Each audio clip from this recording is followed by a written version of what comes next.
तो chemical kinetics पहले अपन देख लेते हैं भाई कितने टाइप्स के रिएक्शन होंगे और हम किन रिएक्शन पे ज्यादा फोकस करेंगे इन दिस चैप्टर वो अपन चेक कर लेते हैं। तो पहले अगर अपन चेक करेंगे ना टाइप्स ऑफ रिएक्शंस, तो कुछ रिएक्शन ऐसे होते हैं जो बहुत फास्ट होते हैं,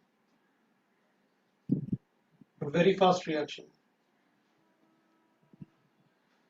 है ना, तो अपन लिखेंगे they are very fast reaction. कुछ रिएक्शन ऐसे होंगे जो वेरी फास्ट रिएक्शन होंगे तो उनका रेट कैलकुलेट करना भी मुश्किल है अपने लिए, जैसे आयनिक रिएक्शन।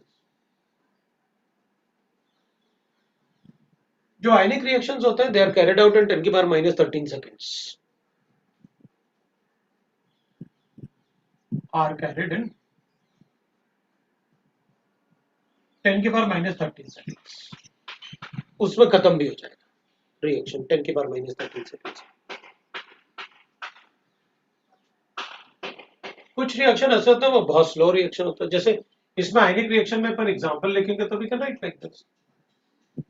हमने क्या किया, AgNO3 में AgCl डाल देते हैं, NaCl डाल देते हैं, बनेगा क्या AgCl। हम सोच भी नहीं सकते और रिएक्शन हो जाएगा, मतलब 10 की पावर -13 सेकेंड्स में रिएक्शन हो जाएगा। हम एक्वस NaCl और एक्वस AgCl को रिएक्ट करेंगे, will get the PPT of AgCl and aqueous solution of this is called ionic reactions. और वो इतना फास्ट होता है कि हम जब तक सोचेंगे कि रिएक्शन होगा वो 10 की पावर -13 सेकेंड्स, बहुत जल्दी होता है। दूसरे टाइप के रिएक्शंस होते हैं वेरी स्लो रिएक्शन ना, very slow reaction. Very slow reaction में अपन कहेंगे भाई rusting of metal, rusting of metal is a very slow reaction. Conversion of fossil into fuels, fossil into fuels, वो भी बहुत स्लो रिएक्शन है, conversion of fossil into fuels. तो इस type के रिएक्शन जो होंगे देर वेरी स्लो रिएक्शन विच में टेक ईयर्स एंड राइट ना, मतलब they will not be carried out in minutes और सेकंड्स और years or hours, they will take days or years, so which are completed in years, which takes years to show the reaction। तब तो ये बहुत slow reaction आ जाएंगे अपने पास। तो फिर हम कुछ मॉडरेट रिएक्शन के बारे में बात करें। मॉडरेट रिएक्शन में क्या होगा, which take place in hours, second, days, even we can say that, which takes seconds, minutes, hours, or even days we can write to take place। इस टाइप के जो रिएक्शन होते हैं, जैसे अब एग्जांपल अपन लिखेंगे तो भाई अपन कहेंगे जैसे डिकम्पोजिशन रिएक्शन, वो तो हम पे डिपेंड करता है कैसे डिकम्पोज करते हैं। तो डिकम्पोजिशन रिएक्शन में क्या होगा, तो अपन कहेंगे भाई डिकम्पोजिशन तो टेम्परेचर बढ़ा दो जल्दी डिकम्पोज हो जाएगा, तो we can write that decomposition reaction है ना। फिर growth of bacteria,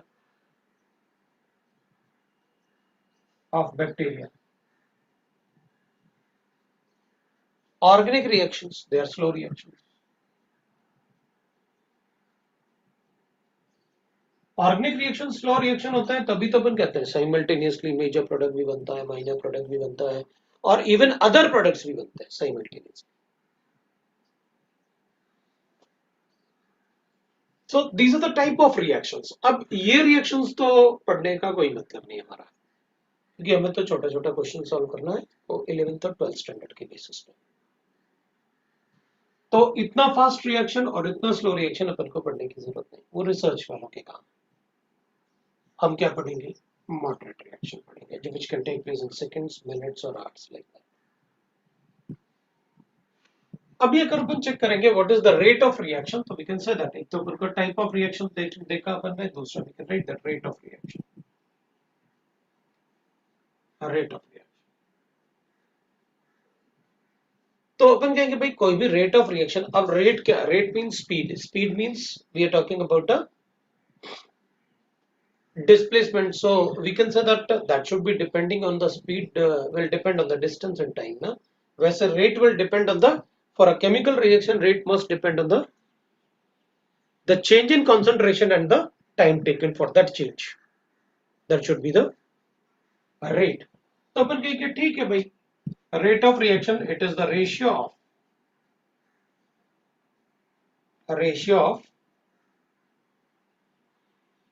change in concentration of the reactant or product, change in concentration of a reactant or product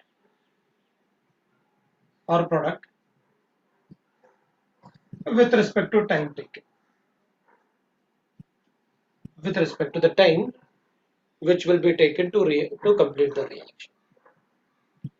तो अपन एक एग्जांपल ले लेते हैं भाई, इसका मतलब है रेट ऑफ रिएक्शन इज, है ना,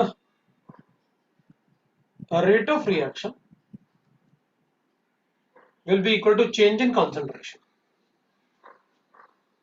change in concentration of species or molecule divided by the time taken for that change. ठीक है भाई, तो change in concentration मतलब we can write that delta, that is C2 minus C1. C1 C2 are concentration divided by T2 minus T1, that will be the time taken. ऐसे लिख सकता हूँ, the time taken in that, change in concentration divided by the time taken for that change. ठीक है, so it means that कि अगर मेरे पास एक एग्जांपल ले लेता हूं मैं, सपोज मैं लिखता हूं PCl5 है और वो डिकम्पोज करके PCl3 प्लस Cl2 में कन्वर्ट होता है,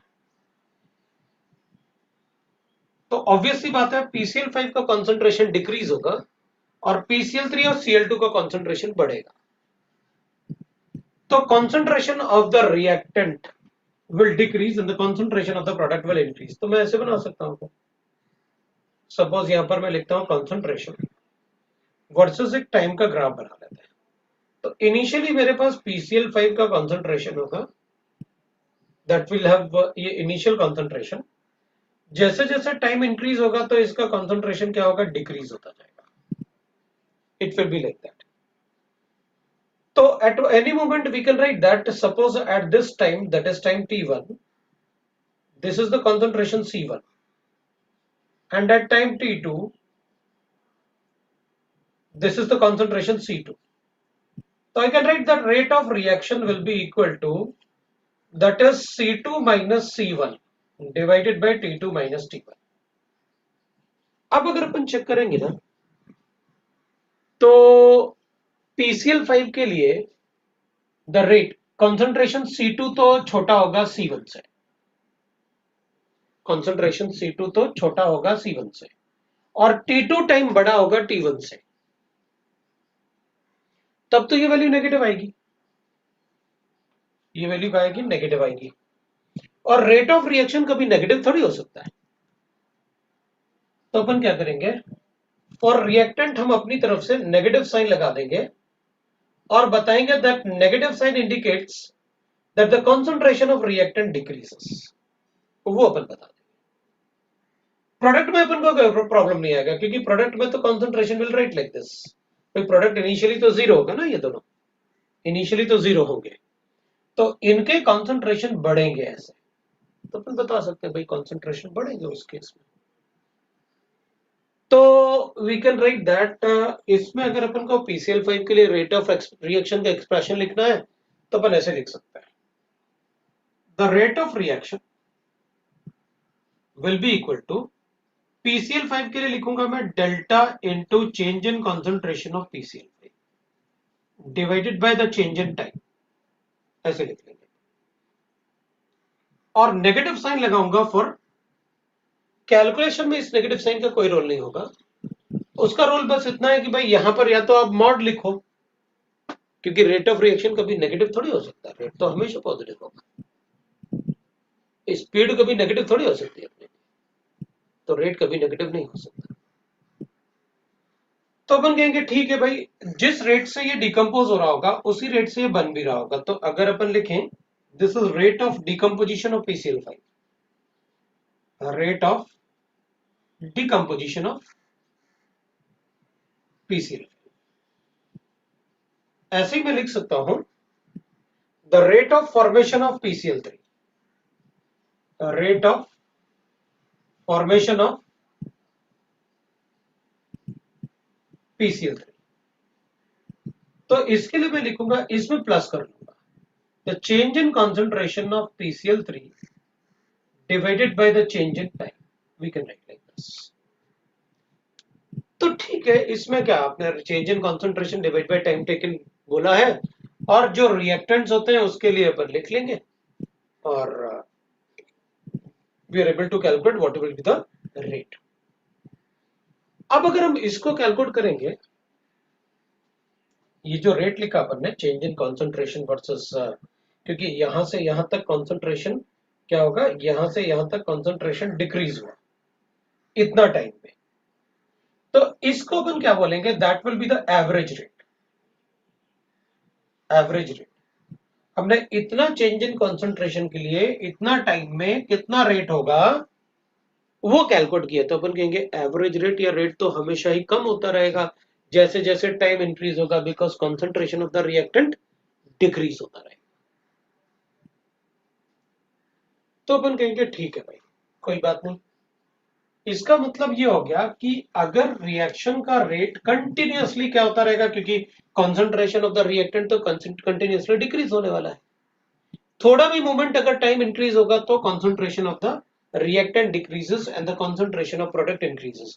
इसका मतलब है कि concentration of reactant will decrease as soon as the time starts और द रिएक्शन स्टार्ट्स। तो फिर एवरेज रेट पढ़ने का फायदा क्या? फिर तो मैं कहूंगा एवरेज रेट पढ़ने का कोई फायदा नहीं भाई। क्यों? क्योंकि वो तो कंटिन्यूअसली कम होता जाएगा। हमें तो रेट पढ़ना चाहिए कि बताओ T1 पे कितना रेट है या टाइम T2 पे कितना रेट है। भाई किसी भी रिएक्शन का रेट आफ्टर 5 मिनट कितना है, आफ्टर 10 मिनट्स कितना है, आफ्टर 15 मिनट कितना है, ये पढ़ने का क्या फायदा कि भाई बताओ कि आफ्टर 5 मिनट कितना है, तो 0 टू टाइम अपन माइनस करके फिर कैलकुलेट कर ले। फिर अपन कहेंगे अच्छा बताओ 10 मिनट और 5 मिनट के बीच में कितना होगा, तो अपन कहेंगे फिर कोई उसका तो कोई फायदा ही नहीं, वो तो कंटिन्यूअसली डिक्रीज होता रहेगा। तो रेट हमें पढ़ना चाहिए एट अ पर्टिकुलर मोमेंट, कि भाई एक पर्टिकुलर मोमेंट पर रेट कितना होगा वो हमें कैलकुलेट करना चाहिए। तो अपन उसको क्या बोलेंगे, इंस्टेंटेनियस रेट बोलेंगे। The rate which is calculated for very small change in time, when there is very small change in concentration, that should be called as instantaneous rate. So since the rate of reaction decreases with a decrease in concentration with increase in time, so it is not useful to study the average rate. So it is of no use to study average rate. अब average rate पढ़ने का फायदा क्या फिर? Average rate, thus we must deal with instantaneous. We should deal with instantaneous, है ना? Instantaneous rate, तो अपन क्या पढ़ेंगे, इंस्टेंटेनियस रेट पढ़ेंगे भाई। What is instantaneous rate? The very small change in concentration with respect to very small change in time, rate instantaneous. तो अपन उसको ऐसे लिख सकते हैं भाई, माइनस डिफरेंशिएट कर लेते हैं PCl5 के कॉन्सेंट्रेशन को with respect to very small change in time. तो अपन क्या कर लेंगे, एक पर्टिकुलर पॉइंट पे अगर हमको रेट डिस्कस करना है तो बाकी सब आपको पता है कैसे लिखना होता है। तो अगर कॉन्सेंट्रेशन वर्सेस टाइम है और मेरे पास ऐसे आपने कॉन्सेंट्रेशन चेंज गिवन है और इस पॉइंट पे अगर आप मुझसे पूछोगे what is the rate of reaction, तो आप एक टेंजेंट ड्रॉ करोगे और उस टेंजेंट पे आप क्या लिखने वाले हो, उस पे आप लिखने वाले हो यहां पर एक पैरेलल कॉन्सेंट्रेशन और ये पैरेलल टाइम, ऐसे ड्रॉ करके और फिर आप चेक कर लोगे कि this is dc and this is dt. तो आप लिखने वाले हो rate will be equal to that is minus dc upon dt कर दोगे आप, this will be the rate of reaction, ऐसे बता देंगे। ये तो एवरेज रेट होगा, that will be the instantaneous rate. ठीक है, that is the instantaneous rate. Check करना।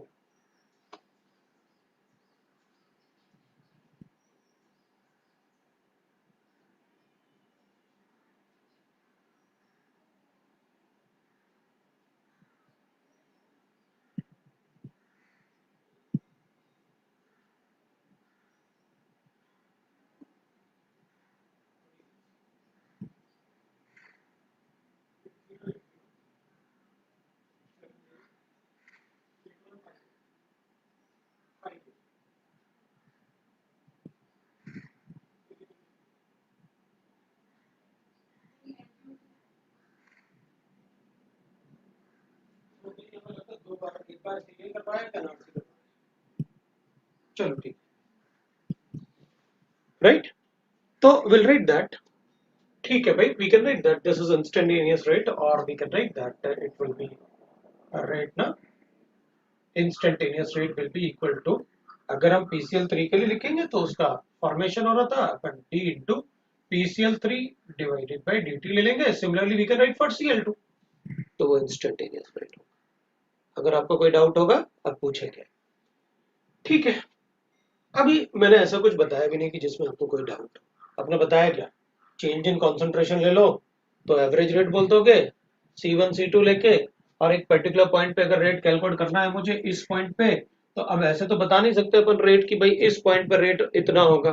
क्यों, जब तक चेंज इन कॉन्सेंट्रेशन नहीं होगा मैं रेट कैसे बता पाऊंगा, आपको चेंज तो करना ही होगा ना। तो अपन ने कहा भाई small change in concentration with respect to small change in time we can calculate that. वो सारा पार्ट आपको पता है, स्लोप वगैरह ड्रॉ करके मुझे ग्राफ में आपको ज्यादा बताने की जरूरत नहीं है।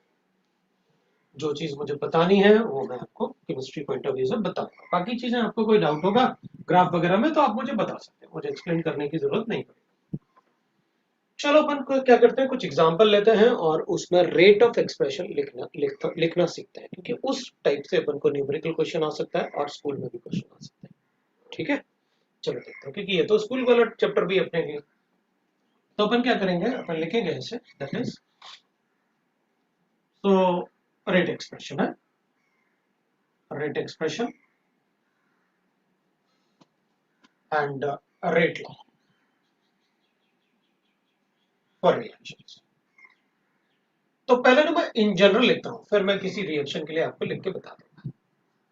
ठीक है, पहले मैं इन जनरल लिख लेता हूं। सपोज मुझे ऐसे गिवन है, एग्जांपल ले लेते हैं अपन। एक एग्जांपल मेरे पास ऐसे गिवन है, A gives you that is B a product है, A B में कन्वर्ट हो रहा है। इनिशियल टाइम पे मेरे पास A नॉट इसका कॉन्सेंट्रेशन गिवन है, इनिशियली ये 0 होगा, प्रोडक्ट है। आफ्टर टाइम t ना मैं इसका concentration A not minus x लेता हूं, इसका कॉन्सेंट्रेशन x होगा। तो अपन क्या करेंगे, अपन लिखेंगे भाई देखो rate of decomposition of A, rate of decomposition of A या rate of reaction of A, अपन ऐसे भी बोल सकते हैं, rate of decomposition of A, rate of right ना, that is rate of reaction of A, like that अपन बोल सकते हैं। रेट ऑफ रिएक्शन मतलब अपन को ओवरऑल रेट चेक करना होता है। तो rate of decomposition of A will be equal to minus d upon t. तो माइनस डी ए तो चेंज इन कॉन्सेंट्रेशन है, ए तो change in concentration of A है ना, और स्क्वायर ब्रैकेट का मतलब होता है चेंज कॉन्सेंट्रेशन, राइट। तो अपन क्या करेंगे, इसको अपन ऐसे लिख लेंगे, माइनस डी कर लेते हैं डिवाइड बाय डी टी कर देते हैं अपन, और ए का कॉन्सेंट्रेशन क्या होगा, तो अपन ने थोड़ी देर पहले लिखा था फाइनल माइनस इनिशियल लिखा था अपन ने, तो कॉन्सेंट्रेशन लिख देते हैं अपन भाई, A naught minus x is final minus initial अपने पास ये है, डिवाइड बाय ड्यूटी तो लिखा ही हुआ है आपने। तो क्या करते हैं अपन इसको, अपन कहेंगे भाई फिर तो इसको लिखने की जरूरत नहीं, अपन ने इसको कैंसिल कर लेते हैं और इधर अपने पास माइनस इंटू माइनस एक्स हो जाएगा। So this will be equal to कितना है अपने पास, dx बाई dt आ गया, ये dx बाई dt आ गया, the change in concentration, the rate of decomposition of A. तो अपन कहेंगे अच्छा rate of formation of B, तो अपन कहेंगे भाई ठीक है इसमें प्लस db बाई dt हो जाएगा, db by dt लिखूंगा तो I will write that db by dt will be equal to that is d by dt, और इसका चेंज इन कॉन्सेंट्रेशन ले लेते हैं भाई, फाइनली ये x और इनिशियली ये था, तो अपन कहेंगे x minus zero that will B dx by dt हो जाएगा, ये आ जाएगा। दोनों का रेट सेम है, जिस रेट से ये डिकम्पोज होगा उसी रेट से ये बनेगा, जितने मोल्स इसके डिकम्पोज होंगे उतने मोल्स ये बन जाएगा। अच्छा ठीक है, तो मैं इसको ऐसे करना चाहता हूँ, मैं एक एग्जाम्पल के बाद दूसरा एग्जाम्पल ले लेता हूँ, तो अपन को पता चल गया पार्ट है। दूसरा पार्ट देखते हैं। दूसरे पार्ट में मैंने इसमें सिर्फ ये बताया how to write that change in concentration, बस उसके अलावा कुछ भी इसमें नहीं था। अपन ऐसे लिखते हैं, price of A gives you price of B, ऐसे कर लेते हैं। तो अपन क्या करेंगे, अपन लिखेंगे उसमें क्या है, हमें तो सारा पता है कि भाई कैसे लिखते हैं, एट इनिशियल टाइम आप इसको ए नॉट ले लो, ये जीरो हो जाएगा, आफ्टर टाइम टी इसको आप ए नॉट माइनस 3x लोगे और इसको लोगे आप 2x। इस केस में आप क्या करोगे, इस केस में आप लिखोगे that is will write that rate of decomposition of A that will be equal to, अब अपन क्या लिखेंगे rate of decomposition of A, तो अपन कहेंगे माइनस, ये तो अपन को पता है ऐसे लिखना होता है, minus d A by d T हो जाएगा, यही तो बताया था आपने रेट लिखना, तो minus d A by d T लिख लूंगा मैं। तो ठीक है विल राइट दैट, अपन क्या करेंगे, अपन लिखेंगे दैट इज इक्वल टू, अब ए का कॉन्सेंट्रेशन फाइनली ये था इनिशियली ये था, फाइनल माइनस इनिशियल लिखना होता है आपको C2 माइनस C1, तो अपन लिख लेते हैं भाई that is d minus d by d t, ये आ गया अपने पास A naught minus 3x minus A naught तो कैंसिल हो गया, मेरे पास बच गया ये 3 dx बाई डी टी बचा मेरे पास, this is the rate of decomposition of, right. और रेट ऑफ अगर अपन लिखेंगे that is rate of, suppose करते हैं अपन फॉर्मेशन ऑफ बी, तो अपन लिखेंगे rate of formation of B that will be equal to dB upon d t, है ना, plus dB upon d t लिखेंगे, ठीक है अपन को पता है वो प्लस साइन होता है वहां पर, तो अपन क्या लिखेंगे, this will be equal to will write that d by d t of change in concentration of B कितना है, finally it is 2x, so 2x minus 0, so that is equal to d, right ना, 2 dx by dt हो जाएगा, ये आ जाएगा मेरे पास। अब अगर अपन लिखेंगे ना रेट ऑफ रिएक्शन, सपोज मुझे रेट ऑफ रिएक्शन लिखना है, तो मैं इसको ऐसे भी लिख सकता हूँ, rate of reaction, this is rate of decomposition of A, this is rate of decomposition of B, तो I can write that from this on this ना, इन दोनों से अपन ऐसे लिख सकते हैं 1 and 2 से, आई can write that minus 1 by 3 dA by dt will be equal to dx by dt, and plus 1 by 2 into dB by dt will be equal to कितना आएगा अपने पास dx by dt, ठीक है ना, अपने पास dx by dt आएगा। This dx by dt is the change in concentration, x जो है वो अपने पास x is the number of moles of right ना, that is change in concentration we can say that, क्योंकि अपन ने change in concentration लिखा ना, तो अपन लिखेंगे therefore rate of reaction, rate of reaction क्या होगा अपने पास, जिस रेट से भाई rate of decomposition of A, rate of decomposition of A क्या है, ये है, rate of formation of B क्या है, ये है, तो फिर ये क्या है, ये तो रेट ऑफ रिएक्शन है, मतलब जिस रेट से ये 3 टाइम डिकम्पोज होगा तो ये 2 टाइम्स बनेगा, तो अपन लिख देते हैं भाई rate of reaction is -1/3 into dA by dt,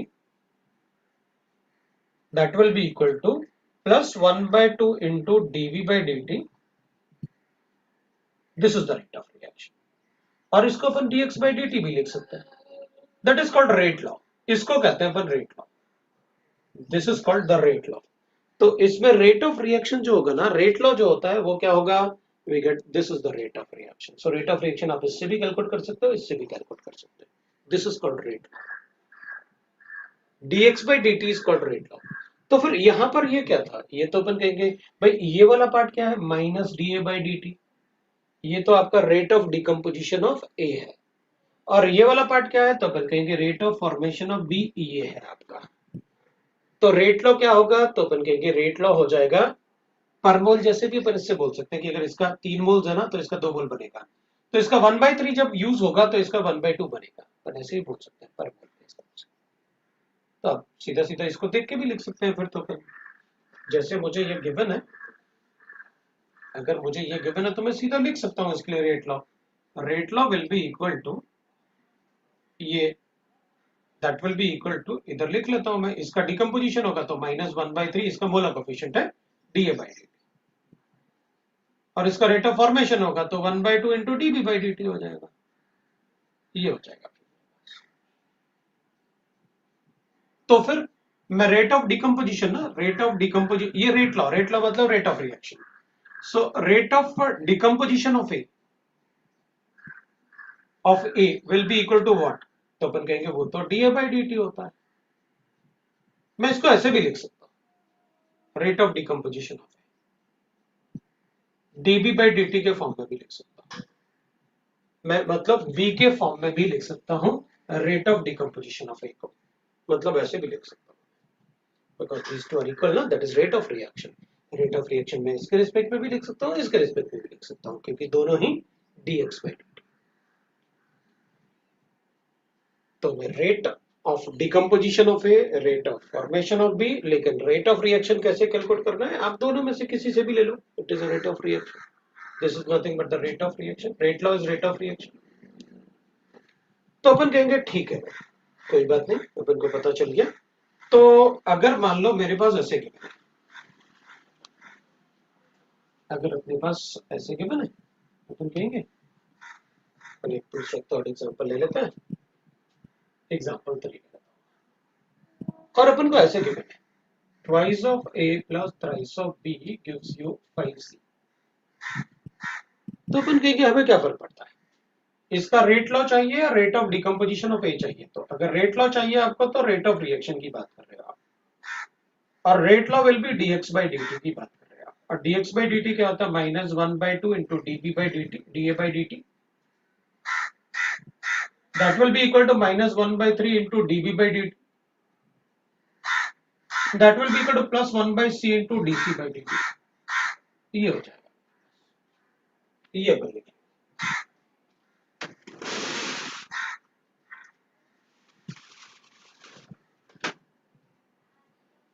है ना? और अगर आपको rate of decomposition of A चाहिए, डिकम्पोजिशन ऑफ ए, तो that should be equal to -dA by dt. अभी आप जो मर्जी चाहें लिखें, आप इनमें से किसी से भी लिख सकते हैं. तो अपन कहेंगे मैं ऐसे भी लिख सकता हूं, that is -2/3 dB by dt. और आई कैन राइट दैट 2 को उधर लेके जाते हैं, that will B 2/5 into dC by dt. जो भी मुझे गिवन होगा क्वेश्चन में मैं उससे कैलकुलेट कर लूंगा. और रेट ऑफ फॉर्मेशन ऑफ सी अगर करना है, फॉर्मेशन ऑफ सी तो मैं ऐसे लिख सकता हूं भाई, that will B dC by dt. सी का फॉर्मेशन करना है तो मैं ऐसे लिख सकता हूं 5/2 dA by dt. And so on. बाकी आपको पता है, मैं बी से भी लिख सकता हूं उसको 5/3 into dB by dt. That is rate of reaction. अगर हमें कंसंट्रेशन और प्रेशर में, कभी कभी हम ऐसे होगा कि भाई कोई ये अपन को कंसंट्रेशन गिवन है, ये कंसंट्रेशन गिवन है, ये गैसियस स्टेट में गिवन है, ऐसे गिवन है अपन को. तो अपन को पता है, हो सकता है अपन ने rate of change of rate of formation of C calculate कर लिया, and the unit for rate will be change in concentration at the moles per liter होगा per time होगा, that will be the unit। और तो अपन खुद ही बना लेंगे भाई, concentration है तो moles per liter हो जाएगा और टाइम है तो per time लिख लेंगे। लेकिन अपन कहेंगे अगर ये गैसियस टर्म है तो फिर क्या करेंगे, उसके लिए तो एटमॉस्फेयर में कन्वर्ट करना पड़ेगा, राइट?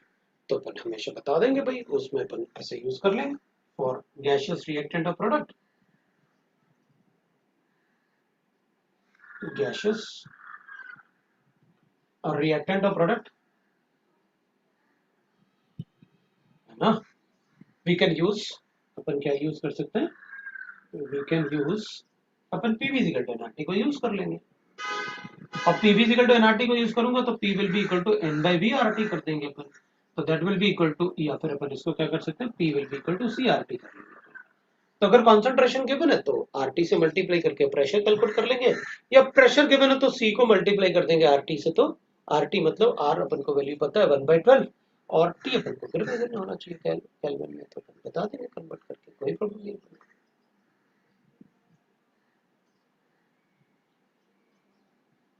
किसी को डाउट नहीं, ठीक है?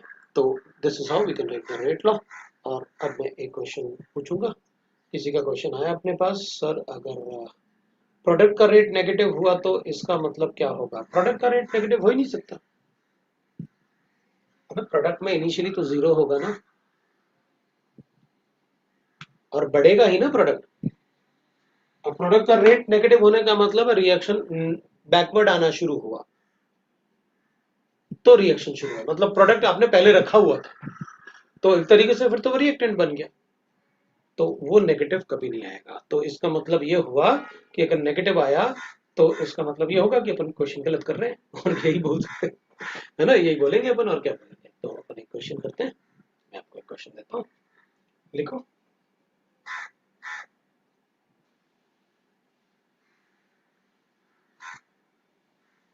अपन एक क्वेश्चन कर लेते हैं और देखते हैं अपन। तो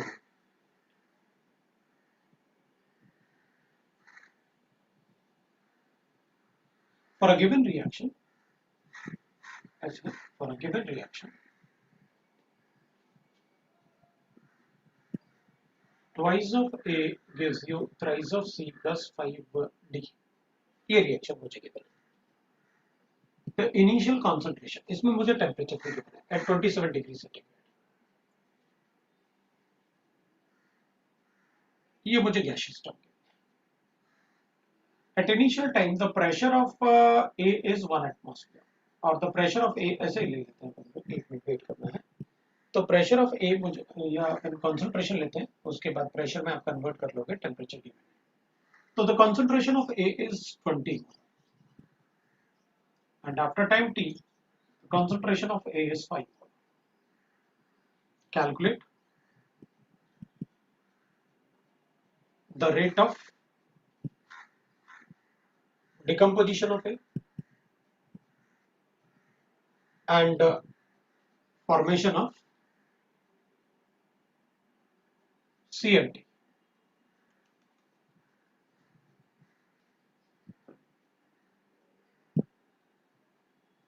A rate of reaction,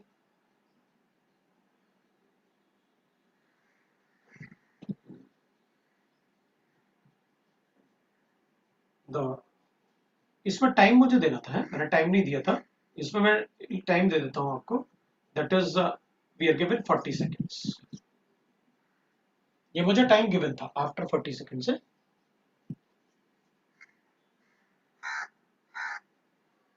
ये टाइम मुझे गिवन था 40 सेकेंड्स, ये मुझे 20 मोलर गिवन है, ये 5 मोलर गिवन है, इनिशियल टाइम 0 है, after time T 40 seconds given. Partial pressure of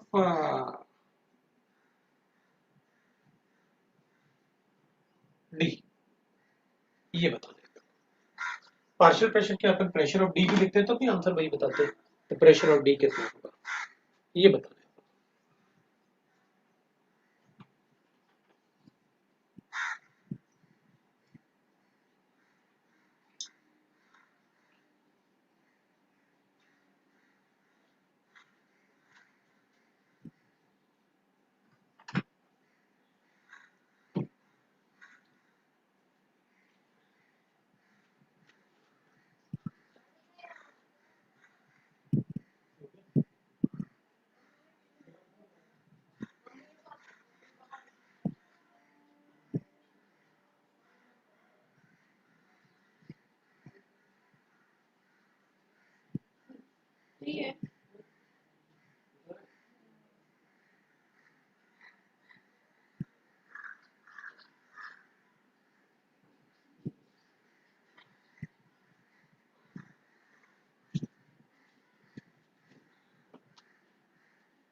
बिल्कुल अपन जो भी पढ़ेंगे वो इरिवर्सिबल रिएक्शन के लिए ही पढ़ेंगे।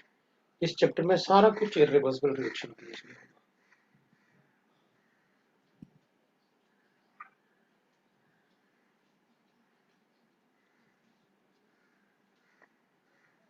और रिवर्सिबल रिएक्शन होगा तो मैं बताऊंगा, उसका सिर्फ रेट एक्सप्रेशन अपना सिलेबस में है, कैलकुलेशन नहीं है, तो मैं वो बताऊंगा आपको। पहले अपन एक बार केमिकल काइनेटिक्स और पढ़ लेते हैं।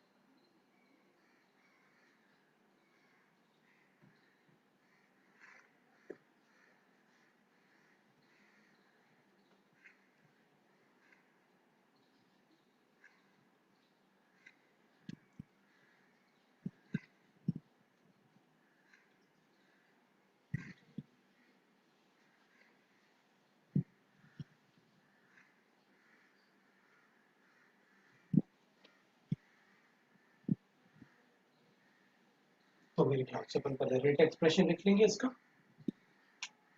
The rate expression will be like this: rate law, that is the rate of reaction, minus 1 by 2 into concentration of A divided by dt, है ना? So D into concentration of A ना by dt, that will be equal to कितना आएगा अपने पास rate law, that is plus 1 by 3 into dc by dt, that will be equal to plus 1 by 5 into dc by dt. पहले अपन rate of change of A calculate कर लेते हैं। Rate of change of A ना, rate law, so rate of decomposition of A, decomposition of A will be equal to minus dB by dt, that is dA by dt ना, that will be ऐसे लिखेंगे। तो अपने पास जो given है वो कितना गिवन है अपने पास, आप इससे कैलकुलेट करो और बता दो भाई कैसे बताना है अपन को रेट ऑफ रिएक्शन।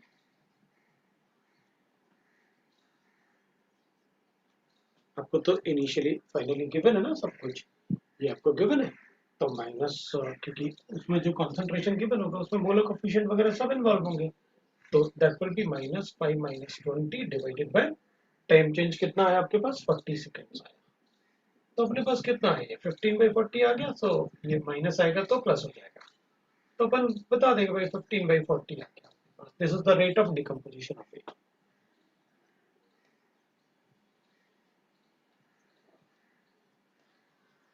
+1/5 मैंने कुछ किया है, मतलब +1, अच्छा ये डी था, ठीक है कोई बात नहीं, अपन वो दिख रहा है अपन को कि कोई प्रॉब्लम नहीं है अपन को, है ना? तो अगर उसको नहीं भी लिखेंगे, डी नहीं भी लिखा तो अपन अपने आप लिख लेंगे, कोई प्रॉब्लम नहीं। तो अपने पास रेट ऑफ डिकम्पोजिशन ऑफ ए आ गया। वैसे रेट लॉ अगर मेरे पास ये आ गया तो मैं सब कुछ बता सकता हूँ, मुझे आप जो भी कैलकुलेट करने की कहोगे मैं कैलकुलेट कर लूंगा भाई। तो rate of that is formation of C, तो सी का रेट ऑफ फॉर्मेशन लिखना है तो मैं लिखूंगा -1 बाय दैट इज 3/2 ना, 3/2 of that will be dc 1/3 into dc by dt, that is equal to 1/2 into da by dt। और da by dt मुझे पता है कितना है, तो dc by dt में बता देता हूँ भाई, 3/2 इंटू 15/45 हो गया। ये क्या हो जाएगा, मोल्स पर लीटर पर सेकेंड। ये भी मोल्स पर लीटर पर सेकेंड, ये यूनिट हो जाएगा आपके पास, वो अपन को पता है। अब similarly you can write that rate of formation of D, rate of formation of D that will be equal to, तो यहाँ से मैं डायरेक्टली लिख देता हूँ भाई, D लिखना है तो A से ही कैलकुलेट कर लेता हूँ, तो 5/2 into dA by dt, so 5/2 into 15/45, ये भाई हो गया आपके पास मोल्स पर लीटर, ये हो गया आपके पास। तो ठीक है, विल राइट लाइक दिस। अब अपने पास क्या आ गया, अब अपन को क्या बताना था, rate of decomposition of A and formation of C D, वो कैलकुलेट कर लिया अपन ने। रेट ऑफ रिएक्शन लिखना है तो इनमें से किसी से भी कैलकुलेट कर लो, हमें क्या फर्क पड़ता है, तो अपन लिख लेंगे भाई rate of reaction. Rate of reaction मतलब rate law, that is rate law. और रेट लॉ का मतलब हो गया इनमें से किसी से भी कैलकुलेट कर लो, वो तो सभी इक्वल है।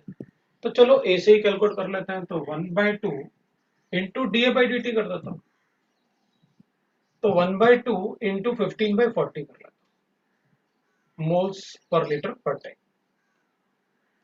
पर सेकेंड। ये रेट ऑफ रिएक्शन हो जाएगा। तो मेरे पास ये कौन सा आ गया, बी वाला पार्ट आ गया, ये वाला अपना ए वाला पार्ट था। अब क्या बचा हुआ है अपने पास, सी वाला पार्ट। अब सी वाले पार्ट में अपन को चाहिए partial pressure of D, D को अपन को एटमॉस्फेयर में बताना है। क्या करेंगे भाई,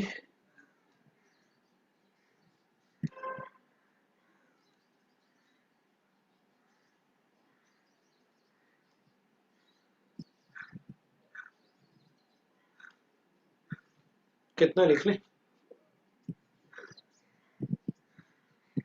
15/40, मतलब 15/40 कुछ कहीं कुछ गड़बड़ किया मैंने, रेट ऑफ रिएक्शन ना 15/40 करना है। हाँ, rate of decomposition of A is 15/40, correct है, rate of decomposition of A is 15/40, लेकिन रेट लॉ इज 1/2 इंटू 15/40 होगा, दैट्स करेक्ट, कोई प्रॉब्लम। रेट ऑफ रिएक्शन लिखा ना आपने, rate law and rate of reaction, मैंने 15/45 लिख दिया भाई। अच्छा, ओके, ये 40, बिल्कुल, ये बिल्कुल बिल्कुल, वो 45 थोड़ी चेंज हो जाएगा, वो तो वही रहेगा। तो अब बताओ सी को क्या करें, सी का क्या किया जाए,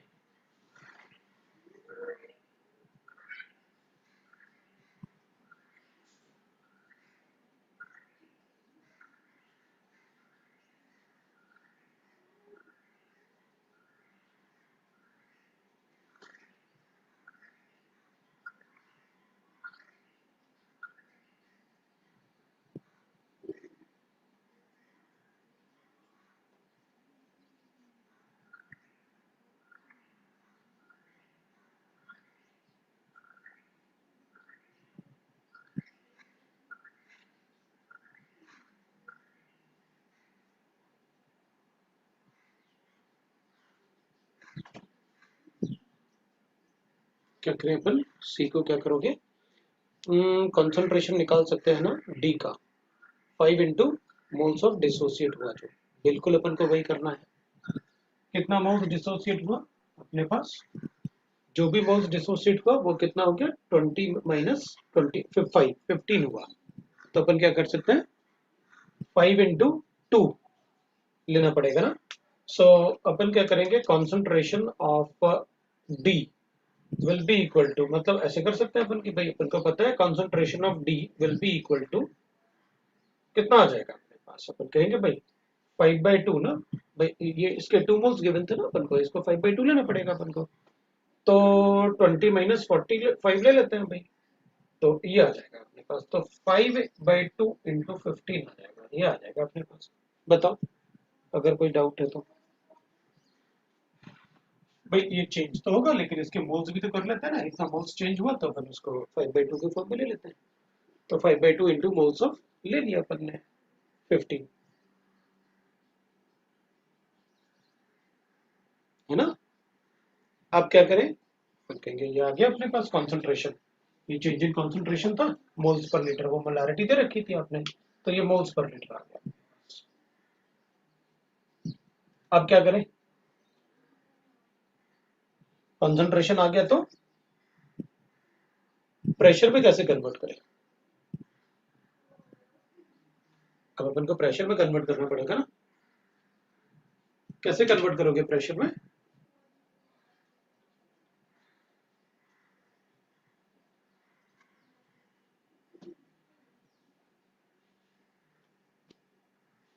पीसीआरटी करते हैं तो पार्शियल प्रेशर, तो अब ये कह रहा है कि आप ना पार्शियल प्रेशर लिख लो ऐसे और इसको लिखो 5/2 इंटू 15 हो गया अपने पास, तो ये तो कॉन्सेंट्रेशन हो गया आपके पास, है ना, मोल्स पर लीटर।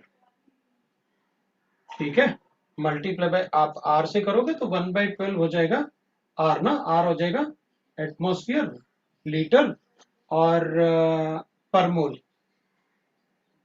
पर केल्विन, और टाइम आपके पास 300 केल्विन गिवन है, ये गिवन है आपके पास। तो मेरे ख्याल से अपन कैंसिल करते हैं, पर मोल और मोल कैंसिल हो गया, लीटर और पर मोल कैंसिल हो गया, केल्विन केल्विन कैंसिल हो गया, मेरे पास एटमॉस्फेयर बच गया। बिल्कुल ठीक,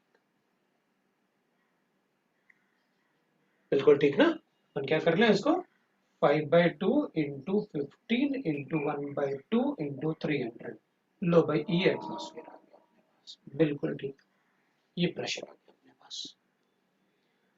अब किसी को डाउट है तो बताओ, अपन इसको कैलकुलेट कर सकते हैं भाई, इस टाइप से अपन से क्वेश्चन पूछेंगे।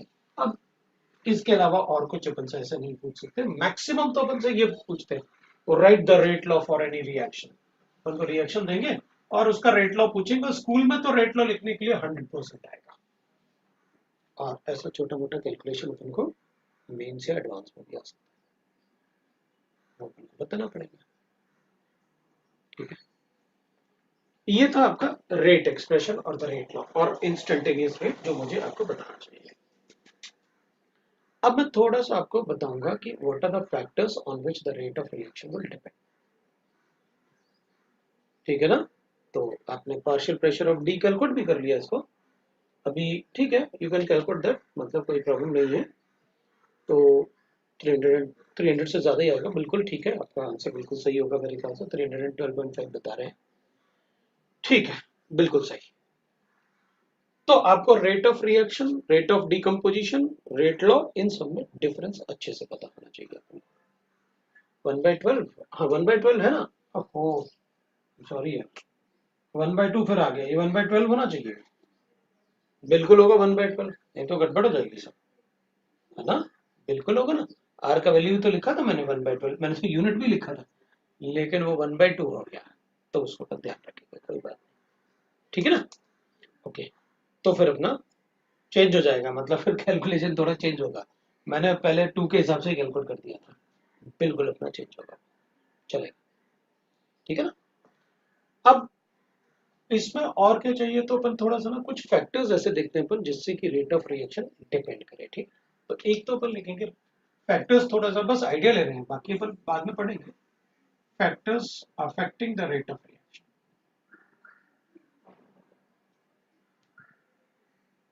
एक तो अपन कहेंगे टेम्परेचर, तब तो अपन rate of reaction will be directly proportional to temperature, इससे कोई फर्क नहीं पड़ता कि वो एंडोथर्मिक रिएक्शन है या एक्सोथर्मिक रिएक्शन है, सभी का रेट बढ़ता है टेम्परेचर बढ़ाने से, वो अपन अरेनियस थ्योरी में एक्सप्लेन करके भी बताऊंगा कि rate of reaction always increases with increase in temperature. दूसरा अपन कहेंगे according to law of mass, तो कॉन्सेंट्रेशन लिखना होगा, कॉन्सेंट्रेशन, तो कॉन्सेंट्रेशन से अपन कहेंगे भाई देखो rate is directly proportional to the concentration of reactants, ये तो लॉ ऑफ मास एक्शन है, इसलिए अपन को बताने की जरूरत नहीं। So rate is directly proportional to the concentration of the reactant, अगर आप कॉन्सेंट्रेशन बढ़ाओगे रेट ऑफ रिएक्शन बढ़ेगा,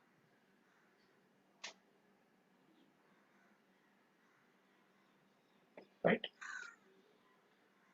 thought we can write that कि भाई कैटलिस्ट की बात करें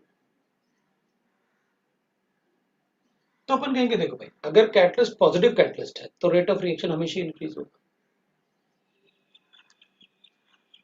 तो generally a catalyst increases the rate of reaction,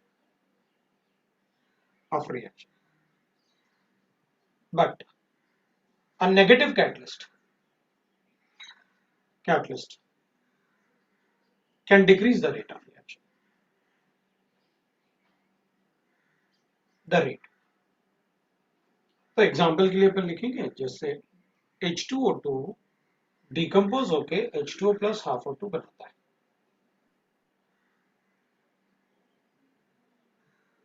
right. But अगर हम इसमें H3PO4 डाल दें act as a negative catalyst, as negative catalyst, so its rate of decomposition decreases, the rate of decomposition decreases, तब rate of decomposition decrease हो जाएगा, then it is called the negative catalyst।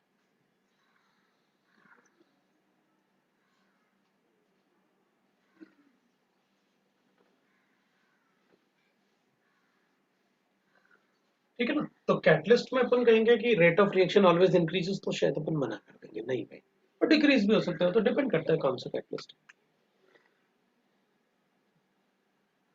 फिर surface area पर भी depend करता है, surface area. अपन क्या करेंगे इन हेट्रोजीनियस रिएक्शन, जैसे डिहाइड्रोजनेशन ऑफ एल्कीन होता है ना प्लेटिनम और या पैलेडियम के सरफेस पे, तो जितना बड़ा सरफेस होगा उतना ज्यादा हाइड्रोजन उन पर एब्सॉर्ब होगा, उतना ज्यादा एल्कीन को हम एक बार में रिड्यूस कर पाएंगे। तो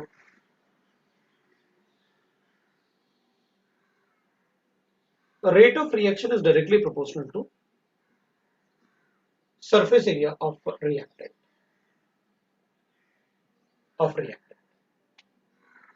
in a heterogeneous catalyst, because obvious सी बात है जो भी मतलब heterogeneous reactions होंगे उसमें क्या होगा एक सॉलिड का सरफेस होगा जिसके सरफेस पे हम केमिकल रिएक्शन करेंगे, तो जितना बड़ा सरफेस होगा उतना ज्यादा कंसंट्रेशन उस सरफेस पे होगा, उतना ज्यादा रेट ऑफ रिएक्शन होगा। तो इसलिए अपन कहते हैं 10 if the substance is present in powdered form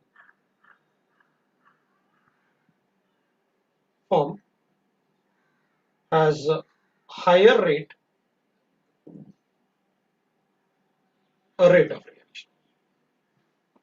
अगर पाउडर्ड फॉर्म में होगा तो रेट ऑफ रिएक्शन ज्यादा होगा। जैसे अपन कहेंगे भाई जो गैस मास्क होते हैं ना उनमें चारकोल फिल करते हैं पाउडर्ड फॉर्म में ताकि सरफेस एरिया ज्यादा हो, उन पे गैसेस जो पॉइजनस गैसेस होंगे उनका एब्जॉर्प्शन ज्यादा होता है।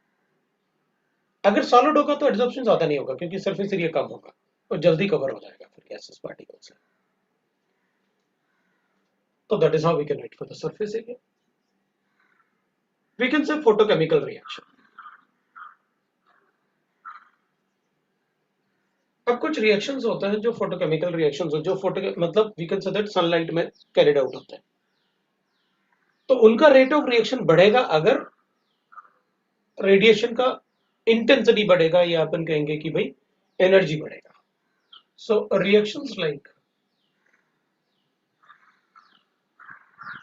H2 plus Cl2 twice of HCl is, or we can say that occurs in sunlight।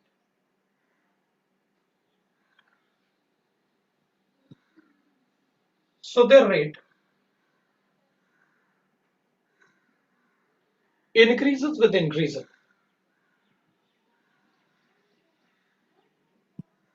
frequency of radiations। वो उन पे डिपेंड करेगा। तो their rate will increase with the increase in frequency of radiation. वैसे तो फिजिकल केमिस्ट्री में अपन को solvent की बात नहीं करनी चाहिए, फिजिकल केमिस्ट्री में अपन को सॉल्वेंट की बात नहीं करनी चाहिए, क्योंकि सॉल्वेंट ऑर्गेनिक केमिस्ट्री में ही पूछते हैं। फिजिकल केमिस्ट्री में अपन से वाटर ही सॉल्वेंट रखते हैं हमेशा, तो अपन ज्यादा सॉल्वेंट की बात नहीं करेंगे। लेकिन अपन इतना तो बता ही सकते हैं कि अगर मेरे पास कोई reaction, there is no reaction which can be carried out without energy of activation, we know that reaction can be endothermic, can be exothermic. अपन को पता है ये एनर्जी ऑफ द रिएक्टेंट है, ये एनर्जी ऑफ द प्रोडक्ट है, ये transition state है, थ्रेशोल्ड एनर्जी।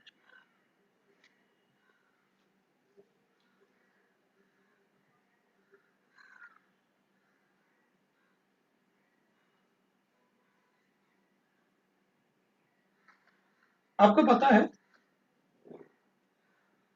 सॉल्वेशन का मतलब हुआ हाइड्रेशन। पानी होता है तो हाइड्रेशन कहते हैं, कोई दूसरा सॉल्वेंट होता है तो अपन